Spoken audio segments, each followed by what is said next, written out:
Praise God. A very good morning to all of you. So, I was talking to a few of the people, and I saw many people are going through pressures of life,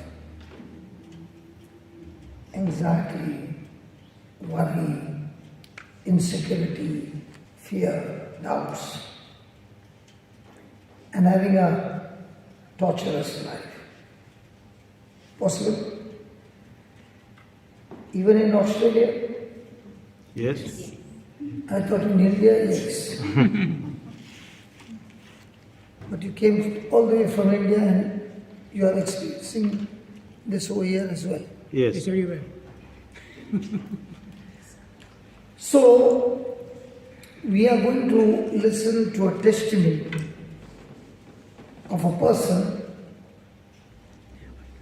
who went through real terrible moments because his best friend died. And his best friend was an excellent leader. His name is Moses. And Moses helped the people of Israel to come out of Egypt with the help of God. He never fought the battle, but God fought the battle for them. He was God's spokesman.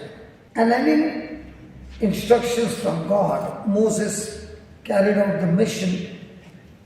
He was successful, brought them out of Egypt, got them through the desert. God also provided food for them, water for them. They came through difficult times when there was a Red Sea in front, Pharaoh and his army from behind chasing them, no way of escape. Even in the midst of that, Moses asked the Lord for help, and God told him to command the Red Sea to part. And the Red Sea parted. The people went to the other side. Pharaoh and his army were chasing them. And God said to Moses, command the waters to come back. The waters came back. And with their own eyes they could see the whole army of Pharaoh died in the Red Sea. So the Israelites were praising God, rejoicing in the Lord. We also do the same, right? When we get a good news. Olivia? Yes. Yes. So having that feasting moment, they started their journey again.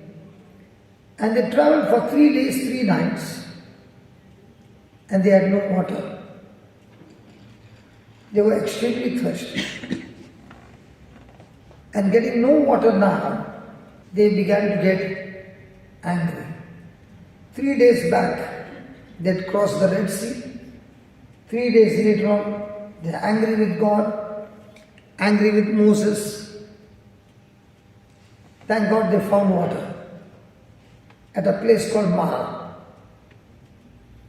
And when they found water at Mara, when they went to taste the water was extremely bitter. Nobody could drink. Now they became more angry. Have you ever seen a bitter person? A person who has got bitterness? In Australia, it's not possible for you all. You come to India and especially to Bombay, in the local train early morning you'll get people of different range in bitterness.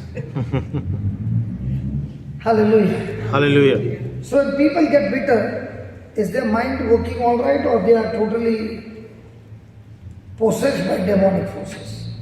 So now they are so angry, they have already lifted up stones to kill Moses. When people get bitter, that's why Jesus said, murder is not dangerous. Hating your brother is dangerous. Murder is only the fruit of the root. So they have the root. They are very angry. They have lifted up their stones to kill the leader. And Moses is not looking at them. He's looking at God and saying, God, what do I do now? So God says, can you see the tree? Take a branch of the tree and throw it into the water, and the water will become sweet. Have you ever heard any scientist say that? No. No. But look at Moses. Whatever God says, he doesn't say. Can you tell me how it works? Say, God, you want me to throw? I will throw. So he took a tree, threw it into the water, and the water became Sweet.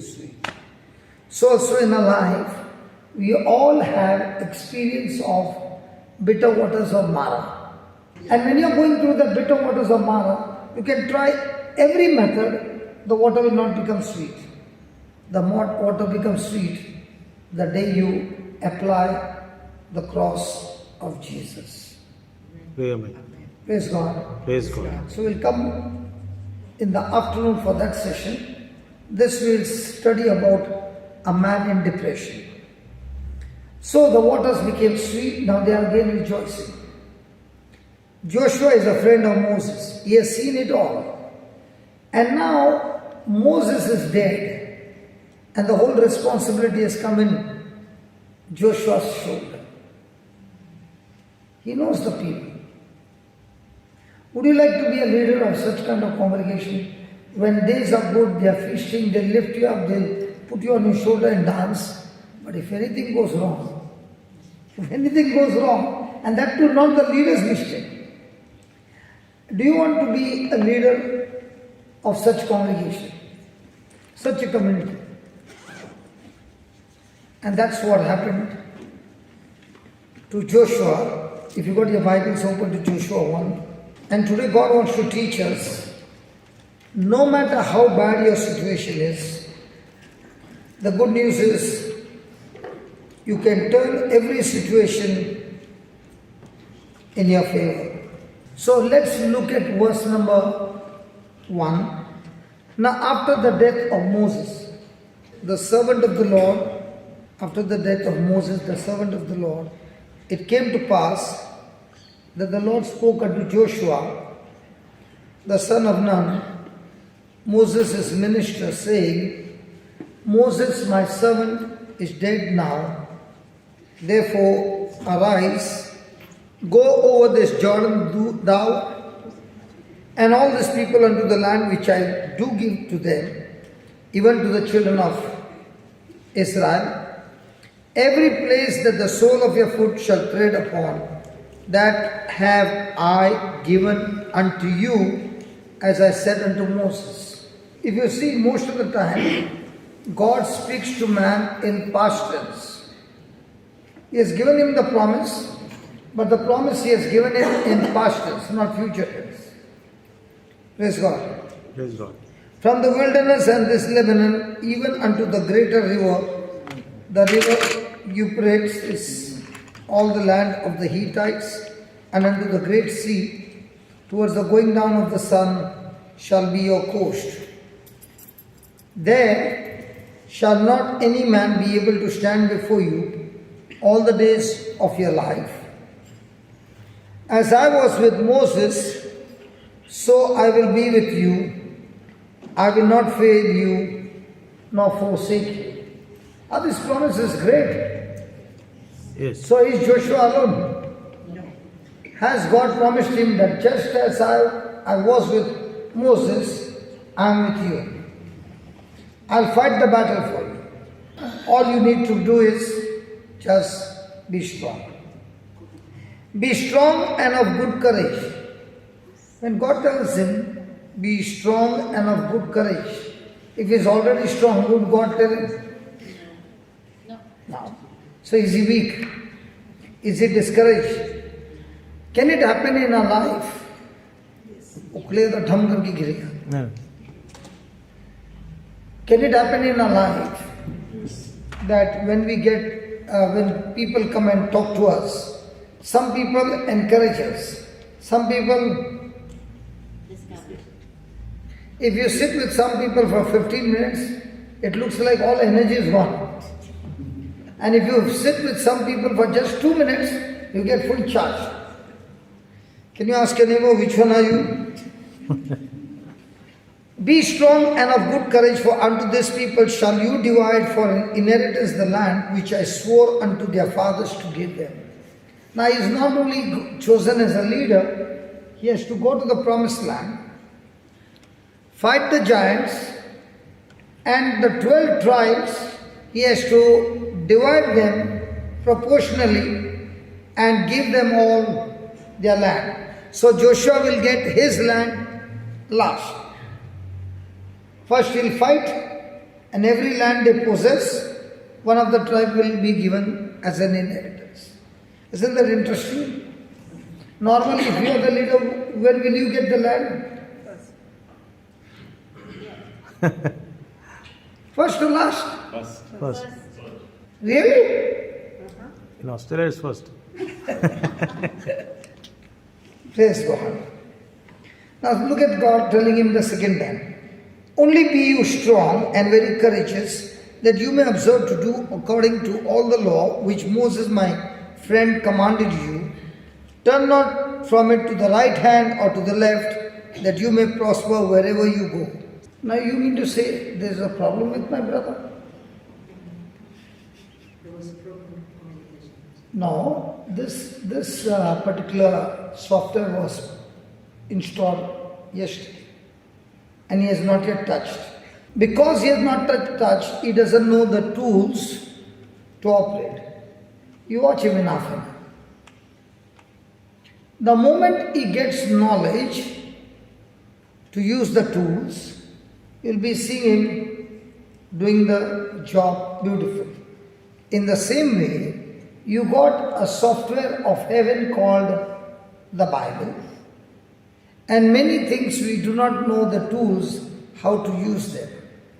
You are here to learn the tools to practically use it in your life, and once you start using them, you are no longer operating on the natural realm, you are operating on the supernatural realm. So don't wait and think that this brother will pray over you and I'll get a miracle. No. As soon as you start using the tools, those tools are full of power and glory. They will begin to manifest in your life. Let me say that again. Scriptures by itself does not have the power to do miracles. But scriptures, when you receive them, mix your faith in them, now those very scriptures become supernatural power of God working for you. But the same scriptures, without you mixing your faith to that scriptures, it remains the word of God, but nothing supernatural is going to happen. Can I give you some proof? Give me Hebrews, brother. Hebrews 4. Because it's not going to depend on God, it's not going to depend on the preacher, it's going to depend on you. Let us therefore fear, lest the promise being left us of entering into his rest, any of you should seem to come short of it. For unto us was the gospel preached, as well unto them, but the word preached, what? Did not profit them. Why? Because they were not united. Because they did not mix their Faith. faith in what they had heard. So what is preaching? The word says, but the word preached. So what is preaching? The word has to be received with faith. The word has to be received by faith. Okay. But I am preaching. So what's the meaning of the word preaching? It's preaching the word. Preaching simply means whatever you're looking on the screen, it is all about things unseen. And the preacher's job is to make you understand those unseen things are so real that you stop believing things seen and start believing things not seen according to the word. The preacher has done his excellent job. I repeat again, the word that you see on the screen, it does not have any physical senses, physical evidence, neither it reveals to you anything to your senses. So what does the preacher do? The preacher uses examples, parables, to make you understand the unseen is more real than the things seen. So when the people shift from believing using their senses to believing through faith of things which is not seen, that shift that takes place takes a person from the natural to the supernatural. So what's my job? My job is to teach you with examples. The things which you see are all unseen. Let's take an example. Has anybody seen Jesus in flesh and blood? No. His death on the cross? You have seen here only on the stretcher. But have you seen it face to face? No. Burial? No. Resurrection? So my job is to make you believe this person whom you have never seen or revealed to your senses through the scriptures, make you understand that what you are hearing is more real than your eyes that are talking to you or communicating to you things that are seen. When the person shifts from seen to unseen, it's called as faith. And that faith takes you into the supernatural. Do I know you? Have we met before? The last time when your visit. But I don't remember. Okay. Do you believe by faith? There's a person in check shirt sitting next to you. I ask you a question. Do you believe by faith? There's a young man sitting next to you. Yeah, I believe because it's physical presence. Yeah. Do you believe by faith that there's a beautiful lady sitting in front of you? Yes. Now, both your answers are wrong. The answers are wrong because you don't need faith to believe those two people are sitting next to you. You can see them. It is revealed to your senses. But do you believe there is a person sitting between the two of you there? Hi? No, No? I don't see anyone. So my job is to make you believe there is a person sitting there. Has God put his angels charge over you? Psalm 91 you say no? God has put his angels charge over me. So are you surrounded by angels? Yes. Can you see them? No. So do you believe what you see? Yes. Do you believe what you don't see? No? Unless you have faith. Today did you shave? Yeah. Did you see your face? Yes. You never saw your face. You saw your face in a mirror. Have you ever seen your face with your eyes? Your eyes are this side. They don't come out, turn, and then you look. Is it like that? But do we use the mirror to see the reflection? None of us have seen the face. But we believe the mirror. We use different gadgets to help us to believe. Can you see your mobile signal? Yes. Not on your mobile, with your eyes. Yeah. With your eyes, no. But suppose you go in the interior and the signal starts dropping. There comes a place where there are no signal. Then you keep going. And one place you get a small signal. Now from where will you start calling every day? It has happened to everybody. Yes.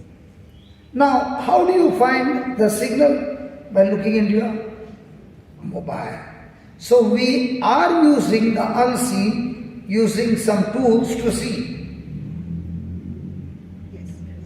So now I'm using the tool to show you that there are angels charge over you because it's written in the Bible.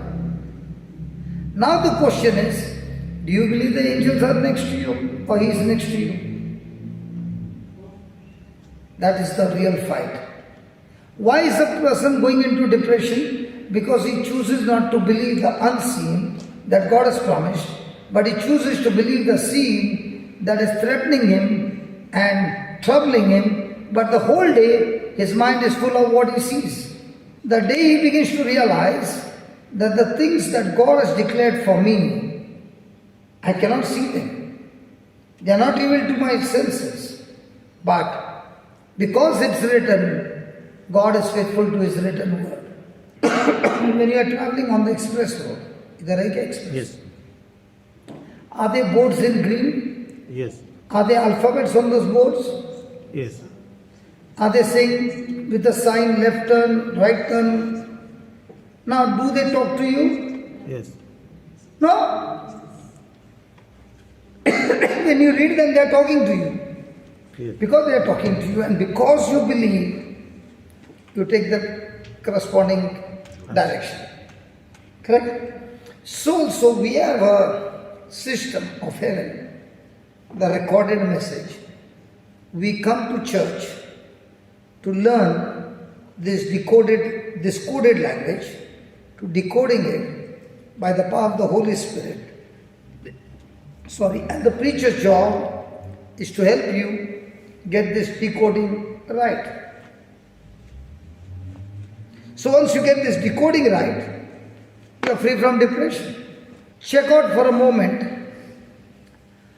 out of the 100 words that you spoke yesterday, how many words did you speak of things unseen and how many words did you speak of things seen? That's the preacher's job. To make people realize the mistake and also make them realize the solution by which they can make the correction. And once they make the correction, the result is guaranteed. How many precious sisters, when you make coffee, you pray to God, God, I'm putting sugar in the coffee is bitter, please help me to make the coffee sweet. How many of you pray? What do you say? Never? No. Why? Yeah, so you don't pray the coffee to become sweet? No, because you know it will be sweet. Because you know, in the same way, the Bible is of things unseen, more real than the seen, and when you come to know, you can shoot that fellow any moment. You got a gun and a bullet, the written word, that you can shoot that fellow of whatever he comes against you. But when you don't know, you are taking the same gun, your tongue, and firing the bullets on your own life, your own loved ones, by speaking things contradicting to the word of God. I can see you all getting sad. Because in all our life it is like this. Father, I put my trouble in the hands of the preacher. Preacher, now you pray for me. Why don't you try the same thing? When you go back home, put all the ingredients on the table and say, Father, I hand it over to you and I surrender to you. Now you cook the meal and give it to me. The moment you make a correction, everything will change. And that is what God is teaching Joshua. Joshua, you got a big problem. Even though you were with Moses, even though you saw all those miracles, but you got a big problem. And the problem is, you are looking at the community, you are looking at the character, you are looking at the past experience, you are looking at all that, and it is filled with all that is revealed to your senses. And as long as you are focused there, Joshua, you cannot walk with me.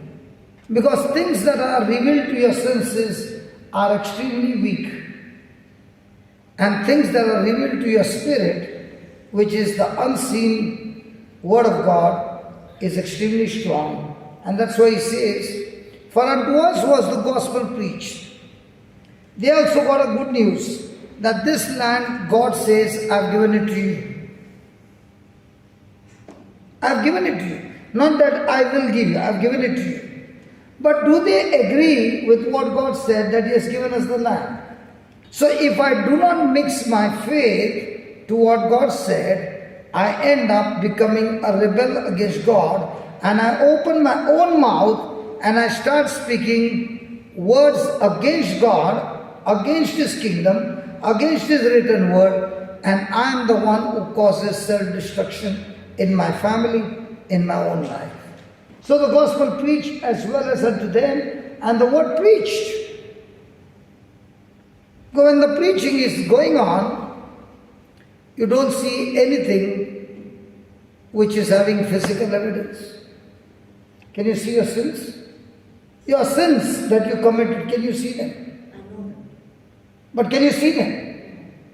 And when you go for confession, can you see them gone?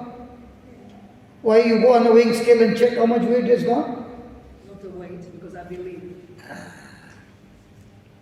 It's all faith. It's not revealed to your senses. It is because you believe it's gone, the next moment you are joyful. If you don't believe, then years and years and years you are still with guilt. And that is why when the good news is preached and the person has not believed, he receives nothing. So he has to believe what? Things seen or things not seen? Unseen. And our life is governed by what? You are sending your children to school, right? I am not telling you don't send your children to school. Mom, are they teaching them things seen or things not seen? Do they become champions in things seen? And now you are teaching them Bible study at home, supposing. And they will say, Mom, every line you are saying, can you show me with evidence? Mom will be checkmate. Mom will say, baby, even I have not seen, but I choose to believe. And when you believe, there is a corresponding action to what you believe. Olivia, let's say Daniel and you went to Dubai. You've been to Dubai, right? Yeah. And there the buildings are 80 floor, 90 floor. So he gave you the keys and he went, the study is behind you. He went with his friends and he gave you the house keys. And you got to the elevator. And in you have got a system. I only believe what I see. Correct? So from the ground floor, what you can see? Ground floor. And you want to go to the 80th floor. So the lift opened, the door opened, you went in. Which floor did you see? 80th. You were standing where? Ground floor. So what button should you press? 80th. You believe only what you see. Yes. Correct? So the door opened, the door closed. You saw only the ground floor. So which switch you should press based on your knowledge? Ground floor. Because you believe only what you see. Yes. Yes. So you press G. The door opened again. Where are you? On the ground. Wrong. This is what is happening in our life. We speak only what we see, and when we speak what we see, without a knowledge, we are cursing our own life. Yes. Please remember, God created man in His likeness and in His image. So man is not God, but he operates like God. So let's see how does God operate, and then we'll come back. Okay? Go to Genesis 1, and if a person has got problem in any area, the solution is this. Whatever problem area you're going through, this is the solution for you, and when you practice this solution, you are always victorious, you are always a conqueror. No. Remove that plus KJV only. In the beginning, God created the heaven and the earth, and the earth was without form and void, and darkness was upon the face of the deep, and the Spirit of God moved upon the face of the waters. And God said, "Let there be light," and there was light. Now this time I'm going to speak something wrong, and you are supposed to catch it. I'm going to speak something wrong. And if you look at my face, you won't be able to catch it. If you look at the screen, then you will understand where you are doing mistakes every day. Look at that verse number 2. The earth was without form, the earth was void, and darkness was on the face of the deep. Now, was that a good news or extremely bad news? Extremely bad news. The earth is void, formless, and darkness was on the face of the deep. And God said, and the Spirit of God was moving over the waters. So the good news is, wherever there is trouble, the Holy Spirit is always there. But the Holy Spirit will not move into action until the word is spoken. So look at the verse number 3. When God saw that there is darkness and so much of trouble all around, He began to cry and cry and cry. And slowly, God went into depression. What happens when you are facing some trouble? What happens to you? You cry. Is the Spirit of God there? Yeah. Yeah. Is He doing something in your favor? Why is He not doing? If you have an answer. Okay, let's speak. And God said, "There is darkness, let there be light." And there was light. The lady in black, like me. What is wrong in that scripture that I spoke?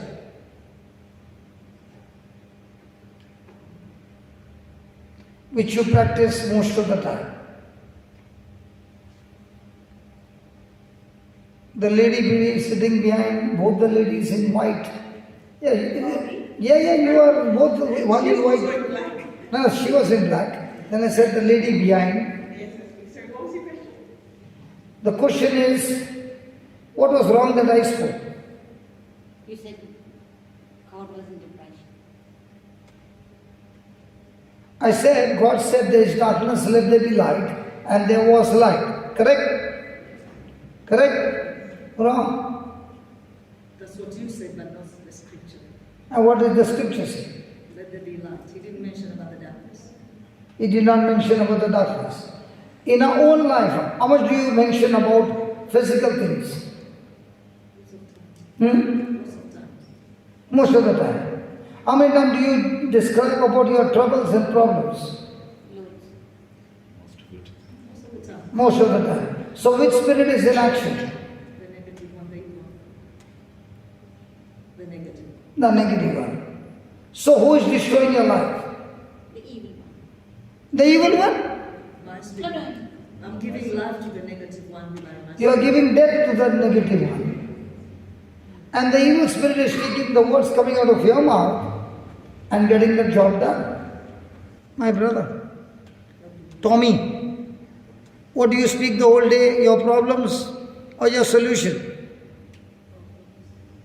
And what about your husband?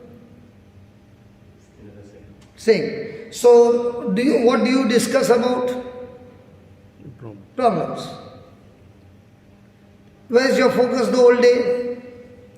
Problems. So can the Holy Spirit work for you? Because maybe we don't know how to apply the word of God, or we don't know how the spiritual realm operates. So we speak about the things that we see instead of speaking about the things that we like to see. Now you have heard this before. Yeah, because Now you have heard this before. Sorry? This teaching you have heard it before. And I've heard it because they say it is the Correct. Now, are you practicing it?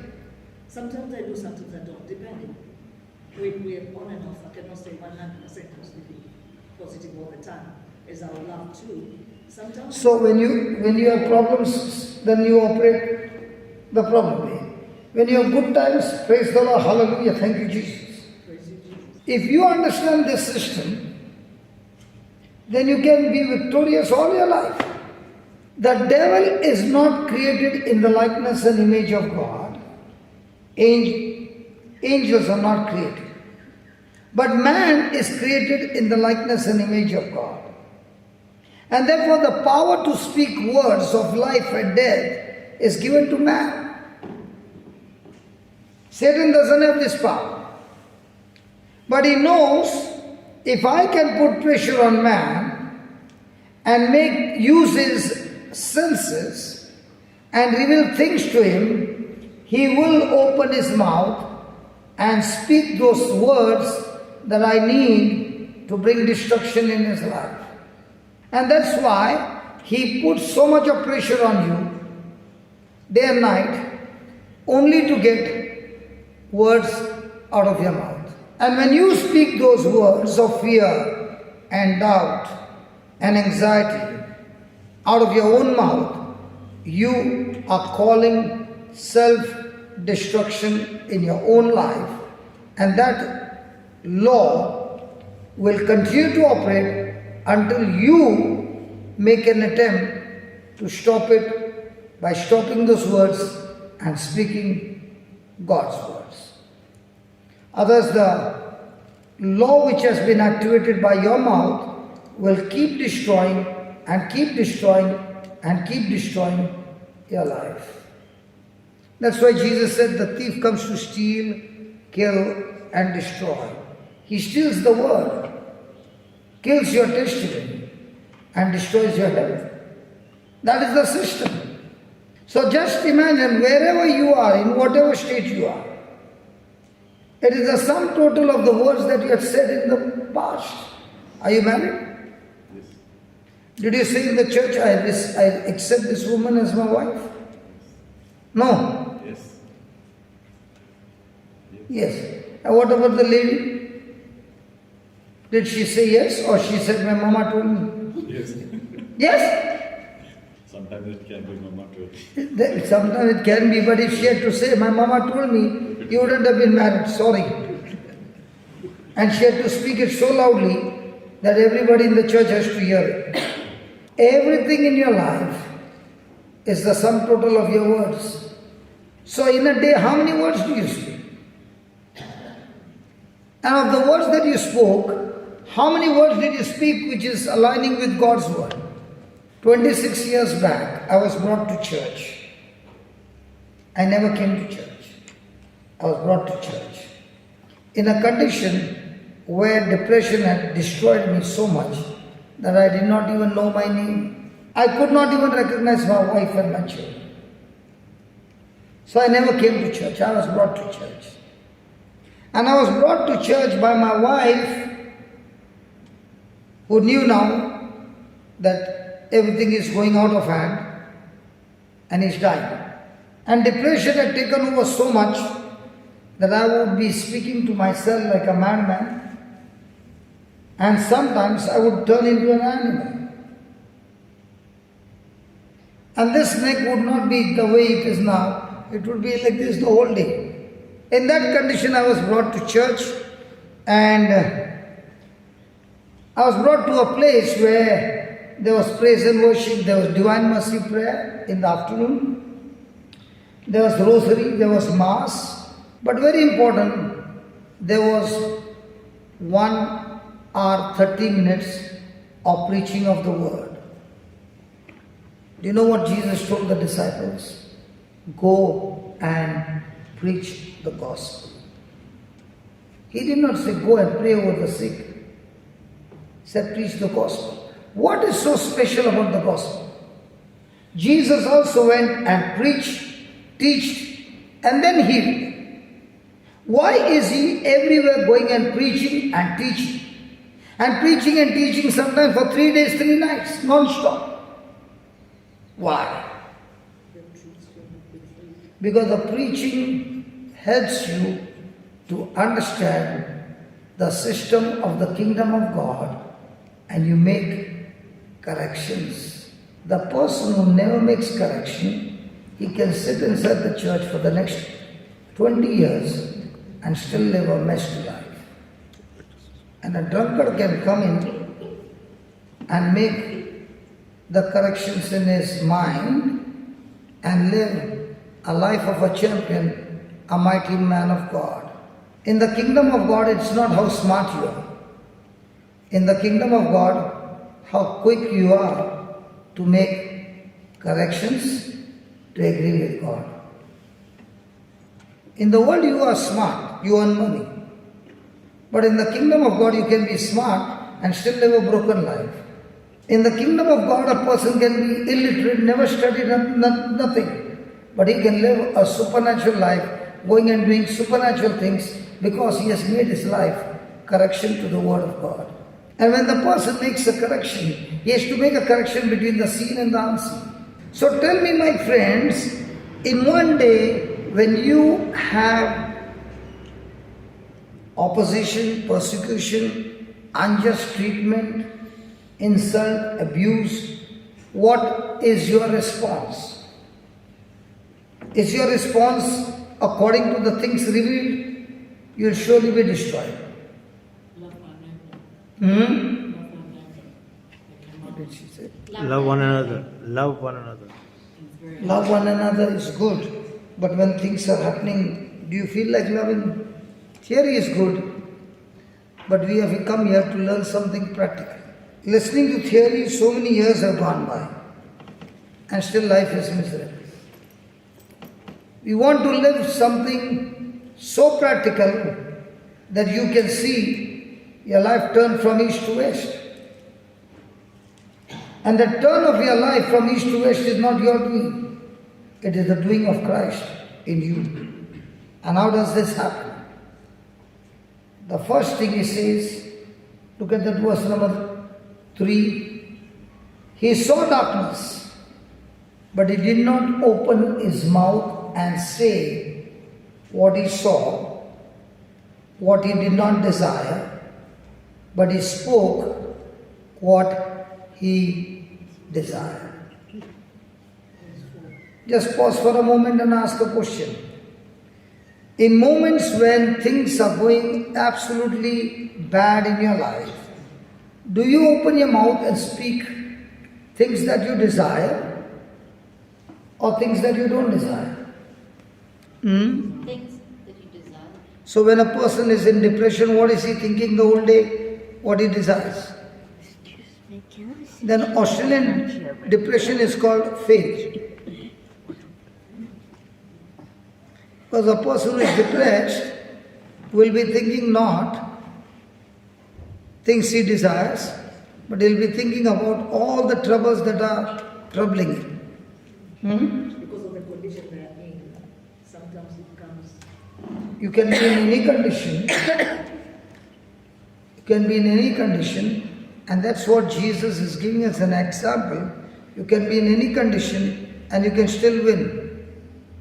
Because to win a battle in the kingdom of God, the last word is yours. Look at him at the cross. Look at him here. Was he tortured? Insulted? Falsely accused? All wrong things were done to him? So did he win? How? He had the last word. When you open your mouth and what you say decides whether you win or lose. No matter who does what to you and what others do to you or what situations are happening in your life, they are all revealed to you through your senses. And they are instigating you to open your mouth and speak those things. But a person who understands the spiritual realm of God's kingdom, he doesn't open his mouth because he is not ruled by his senses, is ruled by faith. The just shall live by faith and not by sight. So he understands that when I open my mouth, my words will work for me. And if I speak the wrong words, those words will give Satan legal license to steal, kill, and destroy. The day you understand this truth, that I, with my words, issue license to Satan to do what he pleases. But if I use the words of God, then Holy Spirit takes my words, which are God's words, and moves into action, troubling my trouble. There are two things can happen. Trouble can trouble you, using your senses. You can trouble your trouble using faith that comes from God. Which one are you going to learn? Christianity is about learning, not earning. Many people want to earn.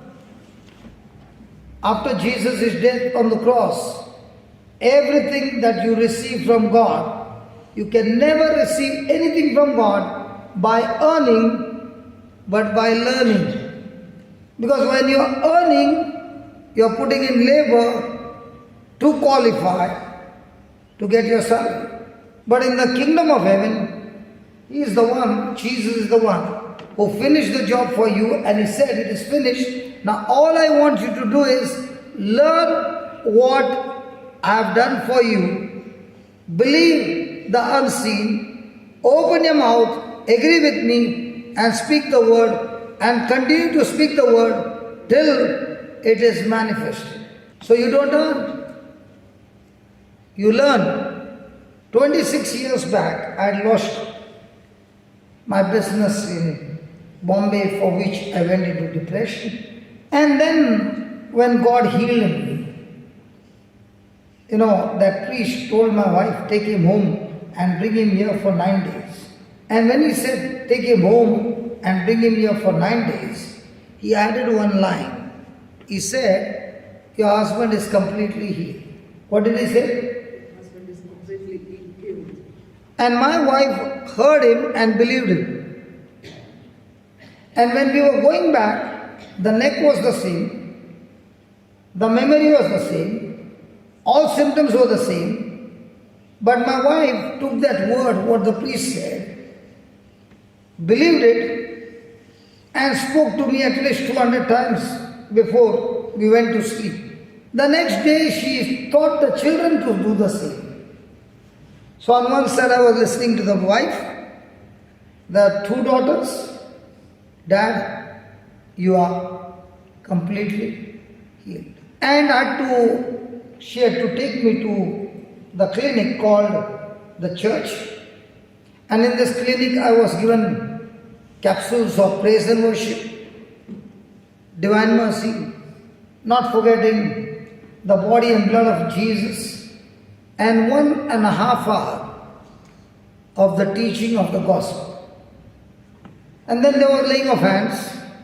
After 3 hours in the clinic, then my wife had to take me home again and come the next day for further treatment in the clinic called the church.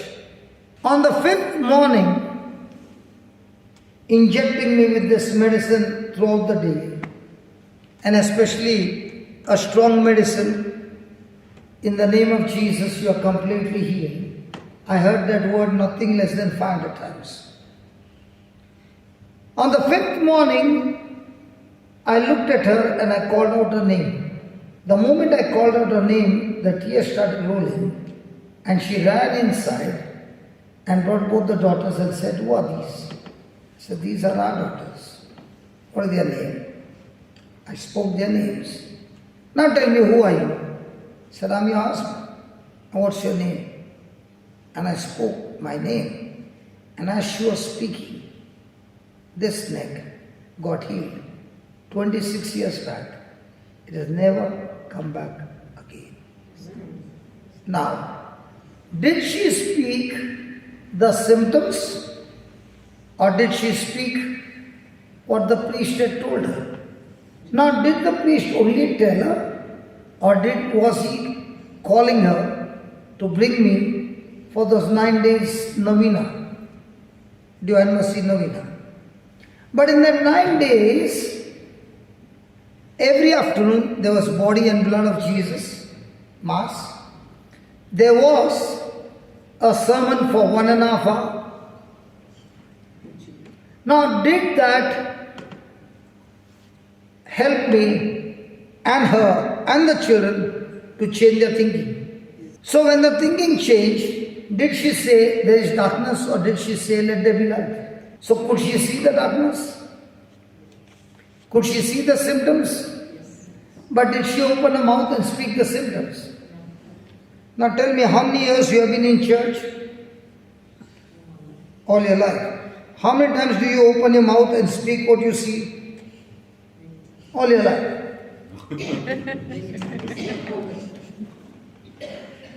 So where's the solution? And let me tell you, those who learn the system, we have got a children's ministry. These small children are healing people from cancer. These small children are casting out demons when they understand the system. Online. The children's ministry starts in the morning and winds up in the evening, and all the children are glued to the laptop, sitting for 4 hours, 5 hours, and then the healing service for 4 hours. We underestimate our children and say they are too small. These children can play games for 15 hours and 18 hours. Can't they study the Word of God and play with Jesus and the Holy Spirit, destroying the kingdom of darkness? This is also a game. Small children of 8 and 9 can come and preach the Word of God for 3 hours because they have understood the system. And these children, when they understand the system now, the mama and dada are on curfew. Because the moment the mama and dada will open his mouth and they speak even one line of things seen, checkmate. There are policemen at home, the small ones. They learn faster than the adults. Enoch is how old? 9. 8 or 9. 9. So 2 years before, 3 years before. He would have been how much? 6? 7. 7. His father cannot open his mouth. He said, Father, Dad, what you spoke is against the word of God, so and so. What kind of an atmosphere is at home? You know what is the entertainment? The entertainment is to see how captives are set free. They are waiting for, is it on Sunday? Sunday. Sunday. The whole day. Morning, teaching, afternoon, practicals. When you learn the system, you are victorious till your last breath. This electric power is very good, but if you play with it and break the laws, even if you are a certified electrician, you will be a dead body. So also is the kingdom of God, perfect laws. You activate a law against you, it will go and destroy you. That's why Jesus says the thief cometh but for to kill, steal and to kill and to destroy, to steal the word. Kill your testimony and destroy all that you possess. And come that they might have life and they might have it more abundantly. So when my journey began, I was a person who had nothing to do with church. When my journey began and I began to study the Word, the Lord began to teach me on the streets of Bombay something practical. So I am not a church preacher, I was a street preacher, sharing my testimony on the streets. And when they would ask me questions and I did not have answers, I would go back home and ask God, can you teach me what is the answer for this? And as I began to do it, I found amazing wisdom of God. The very business that I had lost This time I began to practice using the word of God, and the same business flourished that in 11 years I had a house and had 2 factories. And on the 11th year, when there was a battle between the demand for the retreats and the demand for the business was both increasing, he asked me, what do you want to do? I said, I want to follow you. So he said, what will you do with your business? I said, I will close it down. So I shut my running business and I got into full time. It's been now 15 years. And in 15 years I work at least 17 to 18 hours every day. And sometimes more. And in the 15 years, I'm on no salary. And in the company, that is the ministry, I was talking to Xavier actually. He said, how do you operate? I said, it's so simple. I got to believe the unseen or the seen. The more I began to develop on the unseen, my life has become supernatural. I got 23 people working on salary. And there's no sales division. In the company where you work, do you have a purchase department? Yeah. And what about the sales? If the sales is not there, the company goes bankrupt within a month. But God's company, no sales division. In 26 years, we have never used a pulpit to say, please send some money for us. The system is very, very easy. Either you believe God's system or you operate on world system. But if you are operating on world system, then you won't be a believer. When you are working on kingdom principle, you are a believer, and a believer lives a supernatural life. That is why all our retreats are free. Never charged a single rupee from anybody. CDs are free, books are free, stay is free, food is free, everything is free. Why is it free? Because we have received everything from God free. And when you believe in that system, whatever is in your hand, when I use it for myself, it's become my harvest. But whatever I have, when I use it for the benefit of others, it has become a seed. And if I'm planting seeds every day, the potential of a seed is to create a forest. So if I'm going around giving love, I'll never be lacking love. If I'm going around giving forgiveness, I'll never lack forgiveness. It's multiplying. So whatever leaves my hand today, it never leaves my life. It has only left my hand, but in the spirit it's multiplying and multiplying, and in the right season it's coming back with manifestation. If a Christian lives on Jesus' teaching, he can never be broken a single day in his life. And he lives a life of rejoicing. Even when things are coming against him, he's still rejoicing because he knows, if I follow Jesus' system, I am victorious every moment. Because our joy, our peace is not depending on outside. Our joy and peace is depending on who is inside. Let me give you an example. You look at this and you see. Give me Genesis 39 and verse number 1 and 2. And then we'll come back to Joshua. How did Joshua come out of depression? Joseph is a 17-year-old boy. He was brought down to Egypt, and Potiphar, an officer of Pharaoh, captain of the guard, an Egyptian, bought him. Bought him means with money. Bought him of the hands of the Ishmaelites, which had brought him down there. And the Lord was with Joseph, and he was a And he was in the house of his master, the Egyptian. Come on, who is buying whom? Pharaoh is buying Joseph, and in a slave market, the slave will be made naked because they want to see that no part of the body is defective.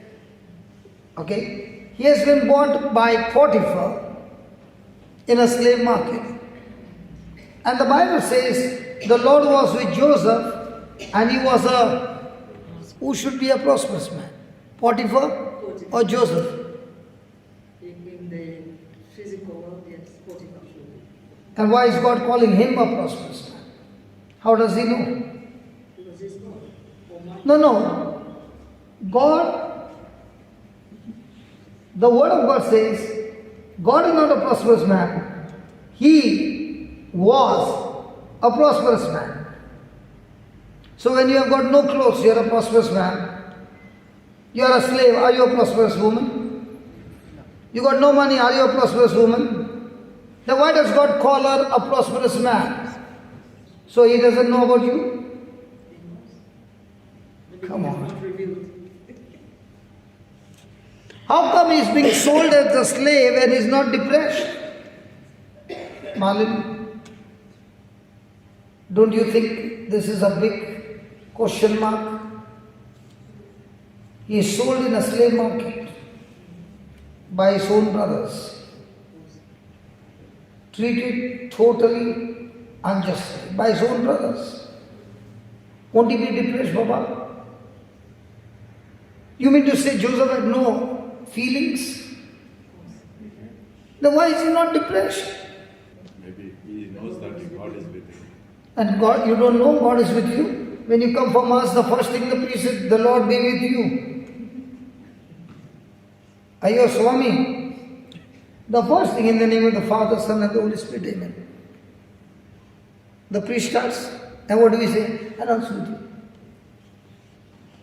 But because the Lord was with Joseph, he was a prosperous man. But how come the Lord will be with him? Is he not with you? Are you a prosperous man? A woman? Can a slave be a prosperous man? Now the question is, again the question. Is Joseph's mind focused on things seen or unseen? Things seen, his brothers had done extremely bad to him. Agreed? Same thing, I am a slave. And I will die a slave, there is no future for me. Seen. Unseen, God has shown me a dream. And in that dream, God has said, it's going to make me a great man. I don't know how. But He has told me, it's going to make me a great man. Do you know where we go wrong? Can I show you where we go wrong? Give me Mark 4:26. And Jesus said, so is the kingdom of God as if a man should cast seed into the ground. You should cast what? So in the kingdom of God, the seed is very important. And should what? And should. Hello, read that. 27. And should sleep. Come on, and should. Sleep and Hold on. In the kingdom of God, after casting the seed, what should you do? Relax. Relax and sleep. Did he say sleep with worry? So once you have cast the seed, you need to go to sleep. Why do you go to sleep? Because your job is over. Now the seed is going to take over. Then you go to sleep.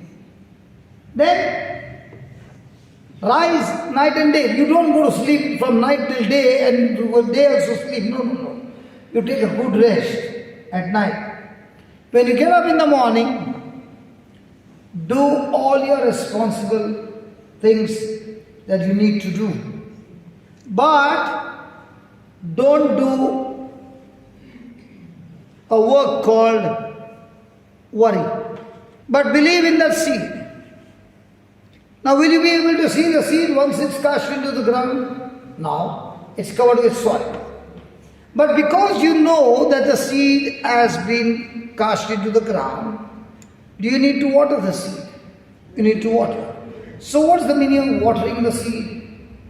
You got a promise of God, which you cast in your heart, and now you need to water the seed. So what is watering? Olivia, this time I know you don't have the answer. What do you mean by watering the seed? So you keep speaking the word of what you've learned. The word is a seed. Yes, so you And if you keep speaking the word, you are only increasing your plantation of seeds. I never said put more seed. I said you water the seed. When you speak the word of God is a seed. correct. Tomorrow again you speak the word of God, again another seed. So what are you doing every day? Planting the seed. Very good. But what about watering? Thanking God and praising Him. Fantastic. I planted the seed and God said, Jesus said, whatever you desire when you pray, believe that you have. Receive. So because I have received, Lord, in the Spirit, I am watering the seed with my thanksgiving and praise. So there is a day for planting and there is a season for watering. Now as you are thanking, do you think the devil is going to keep quiet? Will he come and show you many things opposite to what you are thanking? Very much so. So when he is showing this, what do you keep doing? Putting, You are thanking, but he is showing you many things opposite. putting all captivity into captive and into actual obedience. So in a real life what you do? Just telling him the opposite, he's a loser. Tell him about that he's a loser, and I believe in that. The answer is there. Look what he says. Rise night and day and the... Seed should spring. So are you supposed to work now or the seed is supposed to work now? Seed is supposed to. Are you going to make the seed grow? No. Your job is to protect the seed from the birds, water the seed. The moment you water the seed with thanksgiving, the seeds will start sprouting and growing. Now your job is, every thought that comes to you is a seed. So every thought that comes against you is a seed that will uproot this seed which is growing. So don't entertain any of those thoughts which are coming against what you receive from God. So now, that seed that you planted into the ground is not an ordinary seed. It's an incorruptible God seed, extremely powerful. And now when this seed grows and sprouts and grows, look at the next line what he says. He Knoweth not how. look at the 27th verse, the last part. He Knoweth not knoweth not how. Okay, I need some money to pay my children's fees. I've been jobless for some time. But I've got 24 hours in a day. And in that 24 hours, even though I've got no job, I'm studying the scriptures and going and helping somebody or the other, whatever I have with me. Now, have I been planting good seed? Because I've got no job, am I going and sitting in the bed and sleeping? I got no job, so let me go to sleep. No. We all have got 24 hours. In that 24 hours that we are given, you have to use those 24 hours. You can't keep it for the next day because there is no carry forward. It goes zero and starts all over again.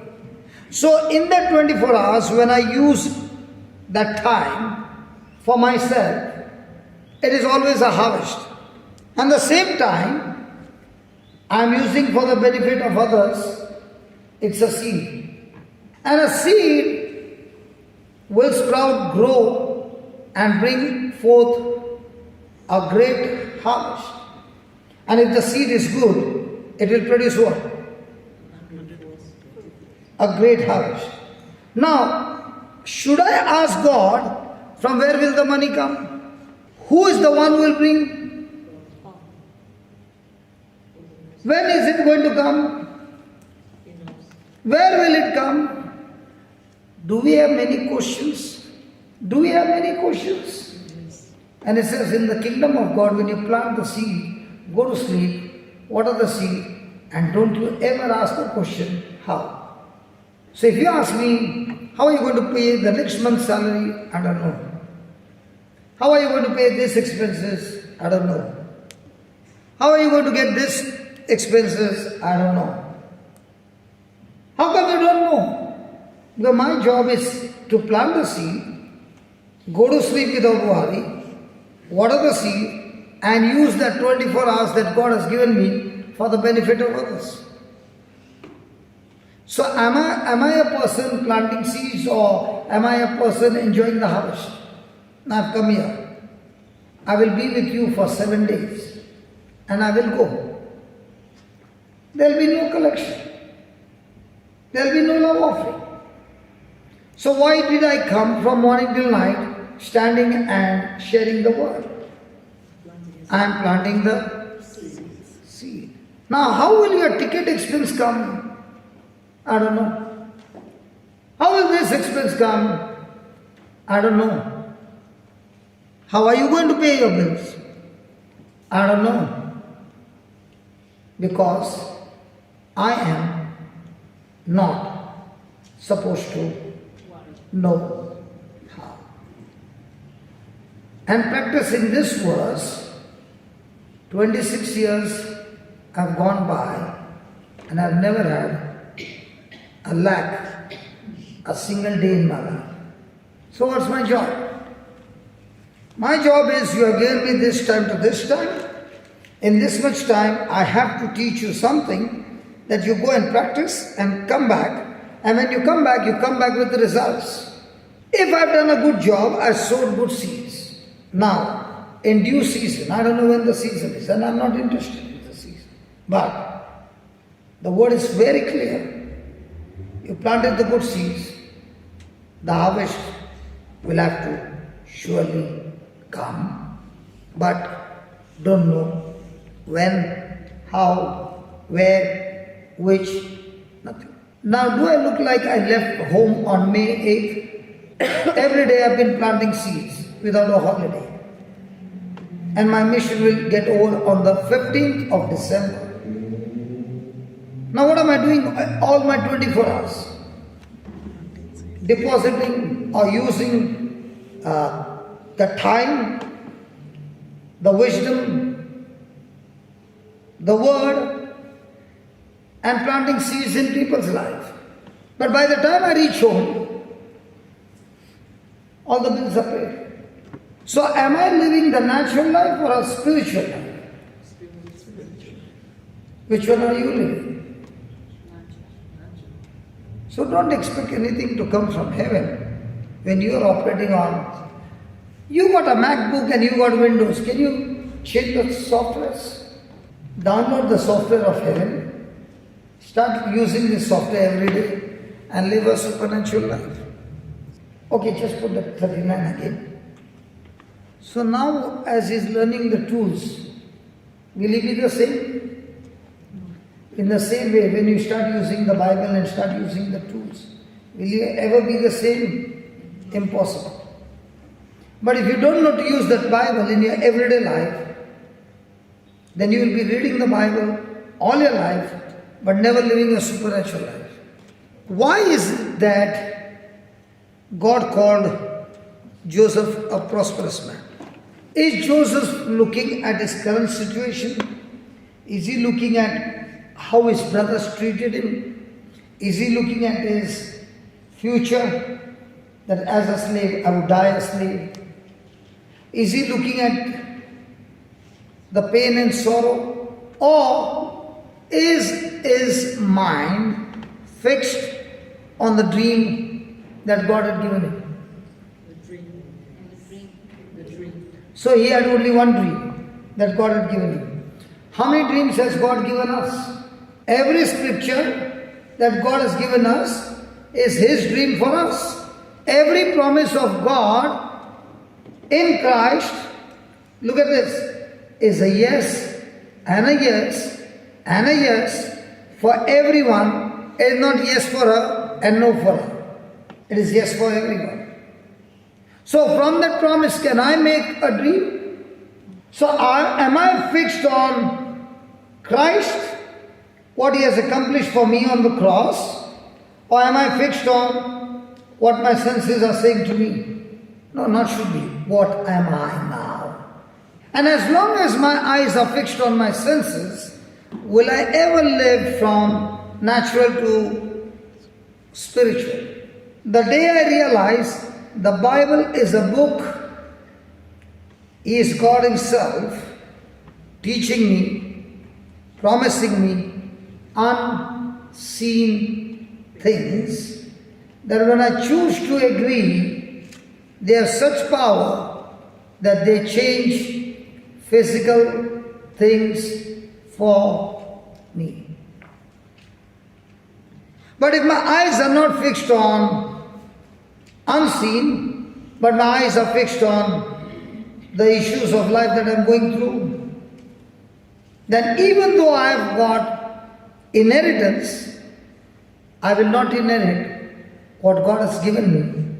I'll end up living in total chaos. Just pause for a moment and think.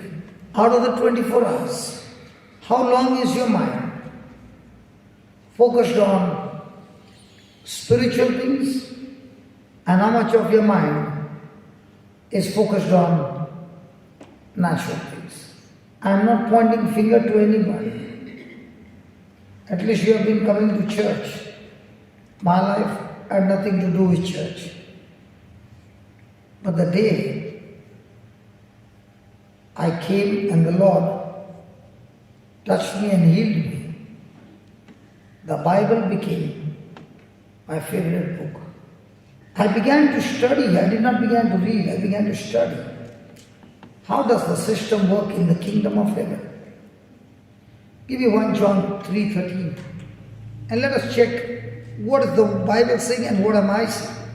Like the sister said, love one another. Did you say that? Okay, let's go for that. 1 John 3:13. Can we read that together? Marvel not, my brethren, if the world... So is the world supposed to hate you? Is the world supposed to hate you? So why do we get irritated? If you are in the world, they will love you.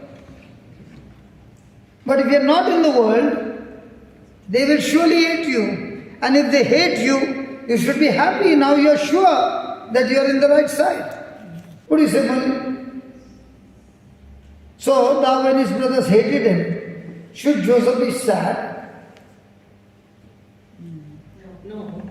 So when somebody hates you in the office, should you be sad? I'm asking you. Supposing I'm your colleague and I hate you and I trouble you, should you be sad? I shouldn't, but I shouldn't, but I do. I do feel sad. Yes. take a She say? I do be sad. I do feel sad and very good. So are you allowing your senses to rule over you, or the worst to rule over you? Senses. The senses are moving. The reason you are allowing the senses to rule over you, because you have not yet come to know the consequences that comes after. Because the consequences are very, very dangerous. So can I show you that? Or next time? So if I show you, you will be willing to change. show us now. Of course, that's why I've come. Praise God. Brother, just show up. James 3:13. You know, Malin, I come from a gang fights, okay? We talk less, we raise our hands more. I come from a club life. So I was not in the church. Okay. Now when I came to study the Word of God, I saw that in the Spirit, I am a first class candidate to go to hell. But now when I came to the Lord, I said, I've got all these issues according to, like you saw your face in the mirror, right brother? You saw your face in the mirror and you clean shaved even your mustache. Totally shaved. Looking into the mirror or looking into the wife's eyes? Sure. So now looking into the mirror, the Lord is showing us the condition of a health. In the spirit, in the soul. Okay. Who is a wise man and endued with knowledge among you? Let him show out of good conversation his works with meekness of wisdom. But if you have bitter envy and strife in your heart, which is never happening in Adelaide, Malin, are you coming under this category you said just now? Malin, did you come under this category before? So if you are bitter with me, how long will that bitterness be? And every day you come to the office and every day I irritate you. How long will you keep that bitterness, Baba? You are also working in the same office. See, the other colleague also saying, she keeps the bitterness continuously throughout the day. There are many of us, James. one gang, okay? James. Hey, where did we go? That's James 3. But if you have bitter, now what is bitterness? What is the meaning of the word bitterness? Hard feeling. Bitterness is when a person is extremely good. The person has not made any mistake. But somebody has come and caused pain to this person. If the person has not made a mistake, when you make a mistake, it is called as guilt. You are guilty. But when you did not make mistake, but somebody came and caused problem in your life or pain in your life, now your reaction is bitterness. So when you have unforgiveness towards that person, you have bitterness. So when a person is bitter, the person is in the prison called bitterness. But when a person has sinned or has done things against the word of God, he is in a prison called guilt. So if I am causing pain to you, I am in the prison called guilt.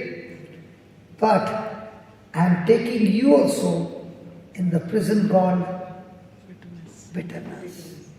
So Malin, are you free or are you in the prison? You are in the prison. So how do you come out of the prison? Sorry? Realizing more, you will go more and more deeper. You got to make a decision of faith. Will come there, a decision of faith. That Lord, I cannot forgive this person. But because your word says, I choose to forgive this person. And I forgive this person in Jesus' name. Now remember, whenever it is faith, feelings are not involved. Physical evidence is not involved. What is involved is the written word of God. Many people want to believe in faith by feeling, they go wrong. Many people want to believe by faith based on physical evidence, again they go wrong. Because faith is always on things not seen, but surely evidence not seen. So by faith can she forgive me? By faith can she forgive me? Yes.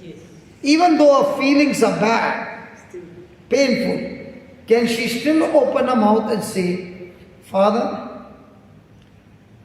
not by my feeling, but by faith, I choose to forgive this person and I bless this person. Now, did she cast the seed into the ground? Yes. Wow. Now she need to water the seed. So what is she saying every day? Thank you, Lord, for giving me the power to forgive. Now, as she's saying it every day, are our ears hearing? Yes. So who comes? Devil. Faith comes. Faith comes by hearing and hearing by the word of God. Now, by faith, has she forgiven? Yes. Now, is she the one who forgives, or faith is the power that helps her to forgive? Faith has brought that forgiveness into my heart. That's how it works. So the moment she is forgiven, is she out of her the prison called bitterness? Yes, yes, yes. The moment she has forgiven me, is she still in the prison called bitterness, or has she got freedom? She got freedom. She not only got freedom, the moment she forgive, I also have come out of my prison of guilt. Now, when she shows seeds of forgiveness, seeds of love, and I'm not tasting those seeds, her seeds are overpowering my hatred and changing my life. That's how the system works, because God's seeds are far powerful than the seeds that are of the flesh. So, if you got bitter, envy and strife in your heart, glory not, and lie not against the truth, this wisdom descended not from above, but is earthly, sensual, and what? So, the things that you have in your mind regarding me, did it come from God? Is it devilish? So do you want the devil to play on your mind throughout the day? So have you forgiven me now? See, understanding the truth, it becomes so easy. Because when I forgive, I'm the first one to get released from the prison. So when I'm forgiving, it is for my own advantage. Have you ever heard people say, unless he comes and says sorry, I will not forgive. Do what you want. Let him come and say sorry. You don't know what he has done to me, I will not forgive. So if you are not forgiving, who is with you, my brother or my sister? Earthly, sensual, devilish. For where envy and strife is, there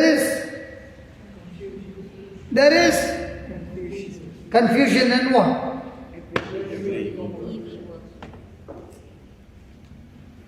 So do you want to take some advice from a person who is bitter and angry?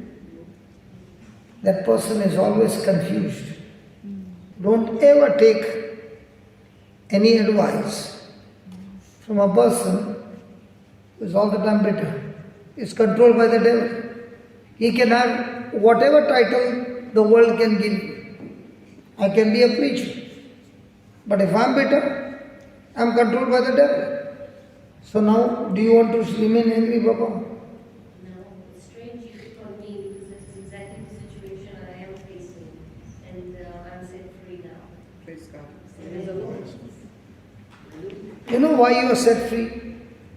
Because you made a decision to make a correction. The quicker you make a correction, the quicker you fly high. If you fail to make a correction and you keep asking everybody, pray for me, I guarantee you it won't work. Can I show you that? Give me Galatians 5:6. Why it won't work? For in Jesus Christ, neither circumcision availeth anything, nor uncircumcision, but faith. What? With my love. Faith. How does faith work? there's an electric cable. It is insulated. I can hold it in my hand. But inside is a metal which is called as a good conductor. The insulation is a bad conductor. Correct? Yeah. And when I put the switch on over there, the current flows at a high speed and I can see the light lit there. Correct? So also, faith works through love. When I came here, I can see all the gadgets and everything so good. But what about a person who goes to the main junction box, takes off the fuse and goes away? Everything is connected. Will it work? Yesterday we were in the church. Brother did not have the key. Did anything work? The moment he got the key, everything started. Now in your life, how much pressure does the devil put on your life to short circuit love? So why is the devil all the time using relationships to trouble you? And once you start studying the Bible, you'll find for no cause people coming and troubling you. Why? Because he is interested in short-circuiting the love. And once the love fuse is blown off, now you can pray the whole day, no problem, faith will not work. That's why Jesus gave us only one commandment. What? Which one? Love. Do we practice love or do we practice praise, thanksgiving, worship, intercession, mass, teachings? Practice all that. But which should be the main fuse? So how much pressure does it take for the love fuse to go? For how many years you have been in Australia? 20 years. Do you have any Indian friends? They're all my friends. Close friends. Yeah? Close Indian friends. Very close. That you can visit their homes, spend the whole day with them. Any Indian friends? Yes, I do have. Praise God. So when you go to the house next time, forget about Indian. Okay, they have got a wardrobe. You tell her, I want to see the wardrobe. The men's and the women. The men's wardrobe on a hanger, one hanger, you will find 5 to 6 shirts. On one hanger. 2 or 3 jeans pants on one hanger. But you will open the ladies' wardrobe, very neat. One dress, one hanger, one dress, one hanger, one dress, one hanger. And that's why when you go to a gent's wardrobe, the rod will be always like this, with a load. The person should be Indian. We Indian men practice that. But Indian lady, the rod will be like this. And if she is wearing saris, then 5 saris, one sari will come on one hand. Now, that rod also can't take much weight, it falls. When the rod falls, where are the hangers? On the bottom of the wardrobe. Now the lady is praying for the gents' wardrobe, Lord, please fix the rod. Now who is supposed to fix? God or she? Or he? Both of them. But they don't fix up the rod. Will that hanger go again? No. That hanger is healing, deliverance, protection, prosperity. All those hangers are on the rod of love. So the love rod is gone down. Will anything work? They left India long many years back. Now we Indians over there have made that wardrobe very tight. 1 year and 2 in the middle. Hooks. No way the rod can fall. And then see, they all are laughing. See, am I telling lies? See, all of them, all Indians are laughing. So, day and night the pressure is going to come on that love rod. Because everything is going to be on that love rod. Your healing, your deliverance, prosperity, protection, joy, peace, happiness, everything connected to that love rod. So what is the devil going to try? To short circuit it. Then he says, 1 John 3 verse 14.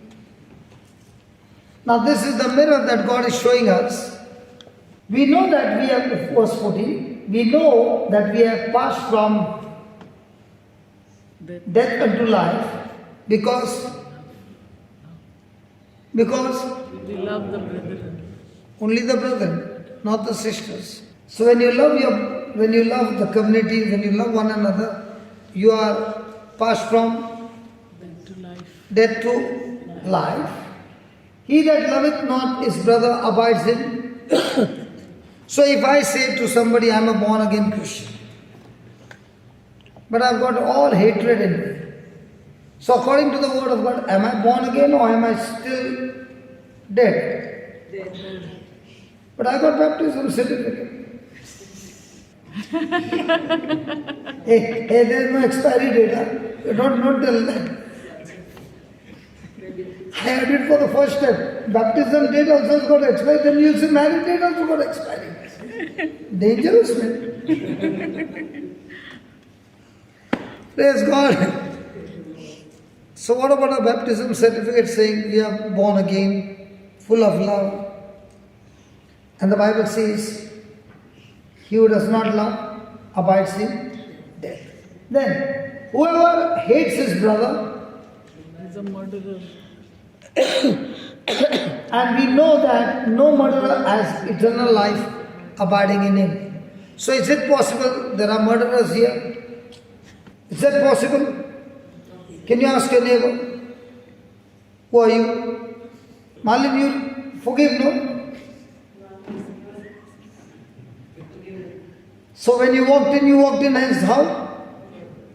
But now you are walking out as what? Free from the prison. That is the beauty of the church. You come one way, listen to the teaching, listen to the gospel, and when you're going out absolutely free. So which one is more dangerous? The murder or the hatred? So which one is more dangerous? Satan or the snake? Huh? No, they are not the same.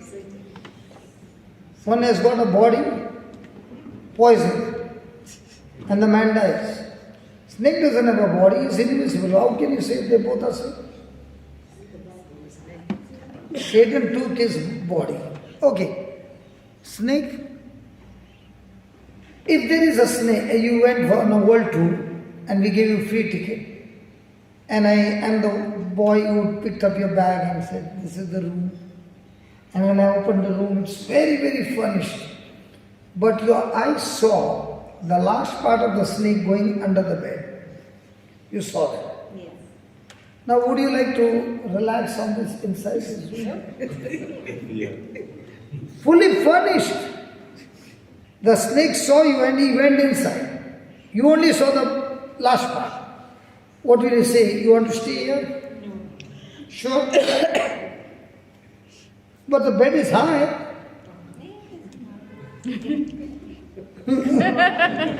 Okay. Married? Yeah. Yeah.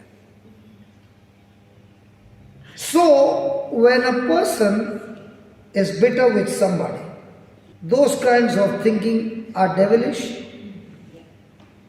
Okay. So, have you been ever bitter at night? Yes. Yeah. Did you go to sleep? Husband was sleeping on the same bed? Okay. So you are sleeping with whom? If you are bitter, you are sleeping with whom? He is saying, I did not sleep. He is saying, you slept with the devil. I did not say that. This man said that. I have never said that. I just asked you a question. He is saying, you slept with the devil.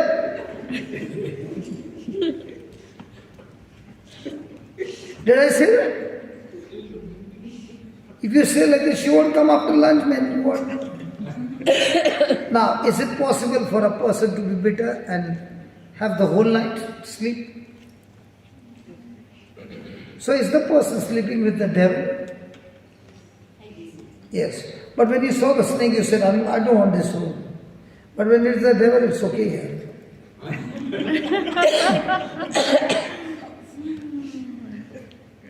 And mostly all married people will go through that. Not one, two. Yeah, what were you saying? Give me some There's a saying, description. better the devil you know. Sorry? Better the devil you know. There's a saying which says better the devil you know. So probably, maybe it could be that. Then in the Bible there's no maybe it could be. It is sure short. Then you are reading some other Bible, maybe it could be. Bible is either this or this side. There's no maybe. Don't listen to maybe, huh? Sure short. You also better change. Others will say, maybe he'll come today, tonight or not. No. It's 100% there. Malin, done now? So now Malin is sleeping with Christ. Praise God. In Jesus' name. Amen. And the best part is, so many people now have repented and they're saying, I don't want that devil in my bed anymore. In the name of Jesus. Because if you sleep the whole night with him, the next day you will surely get headache, backache, all ache, because the whole night he has been troubling you. Restless. Restless. How come you are giving me all these details, man? And now you are looking at the left. What are you trying to indicate? Praise God. We can be laughing, but this is the true story of everybody. And God is showing you the mirror. This is actually happening in the spiritual realm. And because Joseph refused to get anointed, he passed the test. And when he passed the test, the Lord was with him. We also go through tests. And in every test, do we pass the test? Now God is teaching Joshua a very powerful lesson. He is also going through a test. And in this test, he is already depressed. He is already in discouragement. He is already very weak. And the same formula that God gives to Joshua, any person using the same formula will experience supernatural release from depression and supernatural victory in their life. I was a person in depression. The Lord set me free. Then I started preaching the word. Some 5 years back, an incident happened in my life. And that's the time I went into depression for 17 days. This is only 5 years back. 17 days. And in that 17 days, I reached to a point that I entered the church, the mass got over, and I was leaving outside. This happened at St. Mary's Church in Dubai. I came out and I could not find the way to go to the gate from the main entrance. I can see the gate, but I have no strength to walk to the gate. And standing outside, I began to cry. And there were two of my brothers who were in the team. They saw me in that condition. So they took me by hand and took me home. And I was crying for 17 days. Some incident that happened. A good friend of mine broke the friendship. and I could not take that. So this friend of mine, seeing that I am in a depressed state, went and brought a young girl, might be 17, 18 years old, and her dad, who could not walk. So they brought him home and said to me, "We are leaving, you sit with him and help him so that he can be healed." And I looked at him, he was sitting at a distance. And I looked at him and I said, "God, what can one blind man give to the other blind man?" And I started to cry. Now that man interpreted that this man is moved with compassion for him and is crying. So he also started crying. We have not yet spoken a single word, just sitting opposite. And the daughter is sitting the next. So I cried, he also cried. Now because he cried, I got up from my seat to hug him, to wipe his tears, because I'm in a helpless condition. I can't help him. So as I hugged him, he stood up on his feet and he began to walk. By the time they came back, this man was walking without prayers. And I was still depressed. So when they found this situation, he sent a WhatsApp message, "If there are any sick people, please contact me." So as the messages kept coming, that day from afternoon it started till late night, they were only bringing the sick people. And because they were sick and I have to do something, I began to minister to them, and in that I forgot my pain. So this went on for 3 days, and I told them I won't be preaching because the following Sunday I was supposed to preach in St. Mary's Church Hall. And I said I won't be able to preach. So they said, let's cancel. But there was one man. He said, when I came to Dubai, I used to be a gambler. I used to go to the cinema talkies to do black ticket. I was doing all kinds of wrong things. And my sister brought me to Dubai. And that day, she brought me when your service was going on. And I heard the teaching. And he said, "Brother, from that day till today, I've never gone to my old life. I know what has happened with me. Even if you don't come, it's okay.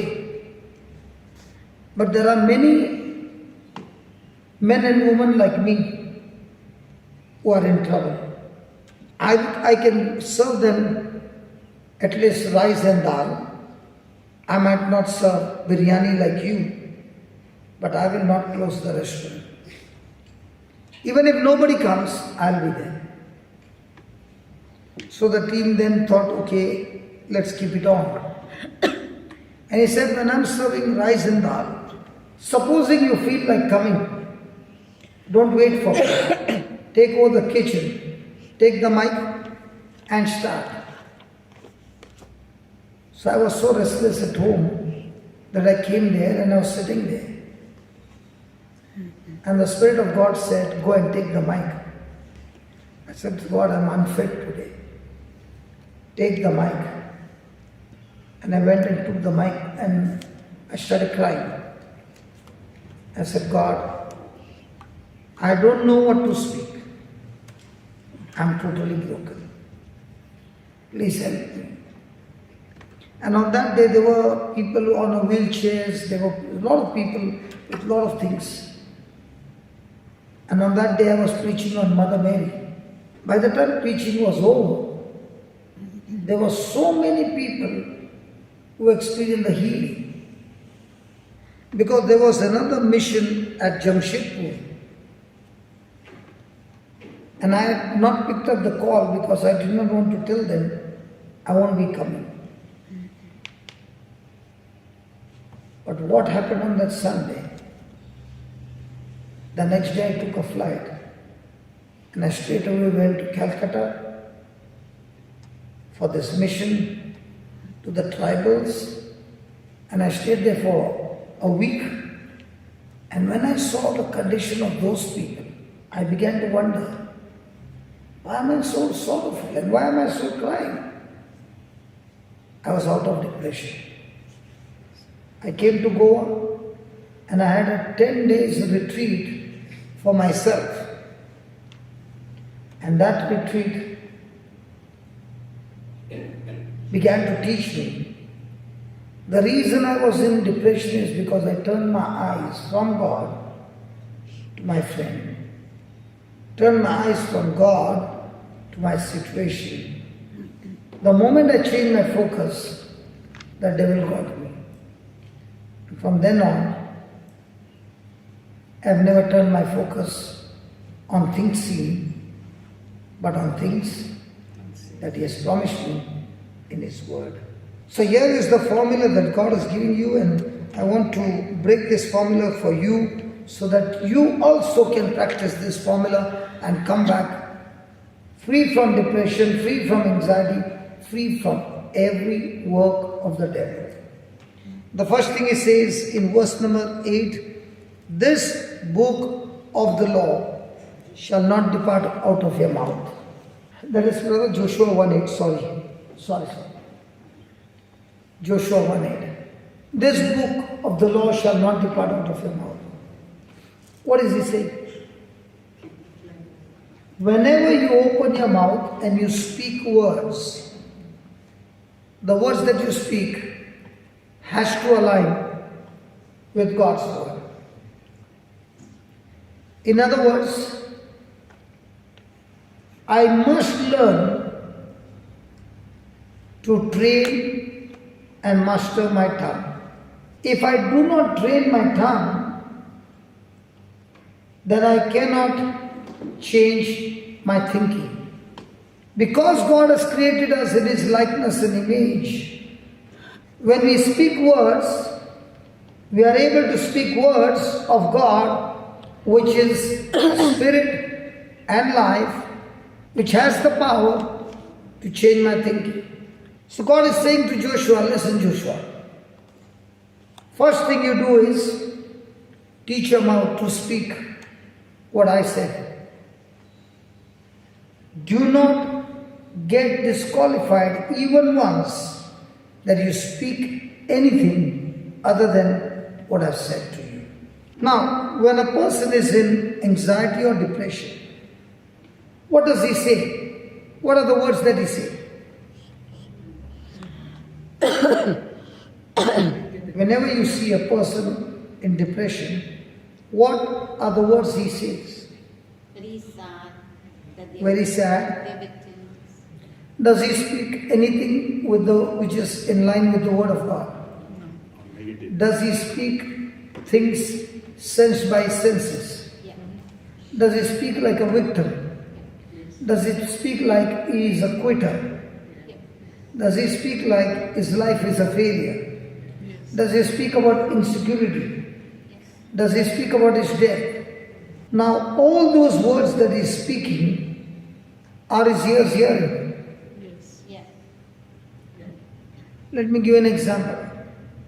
A went to the clinic and Dr. B gave him the report, but the report was not his, somebody else. But on the report was written Mr. A. And the report said he's got blood cancer, which he doesn't have. But Mr. A does not know that this report has been exchanged. So he hears that word blood cancer. How many times do you think Mr. A will be talking to himself about blood cancer? All time. All the time. All the time? How many times will he be speaking this blood cancer to his friends or family members? Will he be sleeping peacefully? No. So has by error the doctor planted the seed called blood cancer in the soil? Yes. Is he going to sleep? No. Is he meditating on it day and night? Yes. In 1 week time, what shall be the condition of his health? But did he actually act? No. So by only speaking the words, thinking of those words, can the person destroy his body, his healthy body? Yes. If by speaking the negative words, so much of damage can be caused to the body, how much more speaking the word of God can repair the broken body? Much more.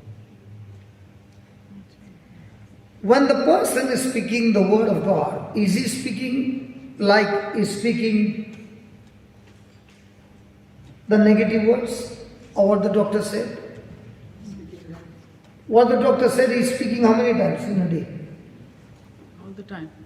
All the time. What is reading from the Bible, how many times is he speaking? She's a nurse, she's saying, don't you teach all this? Nurse. So you see, words spoken out of your mouth, mixed with faith, creates a power that is able to change any physical situation in your favor. But these words mixed with your faith become supernatural power. And that's why he said, master your tongue. That means out of your tongue you must speak words so that your ears will hear them. And the system is when you hear God's word, faith comes. When you hear the doctor's bad report, fear comes. And when the nurse comes with a big injection, Father, we thank you as you are teaching us these powerful truths. Help us to teach our tongue and train our tongue and master our tongue.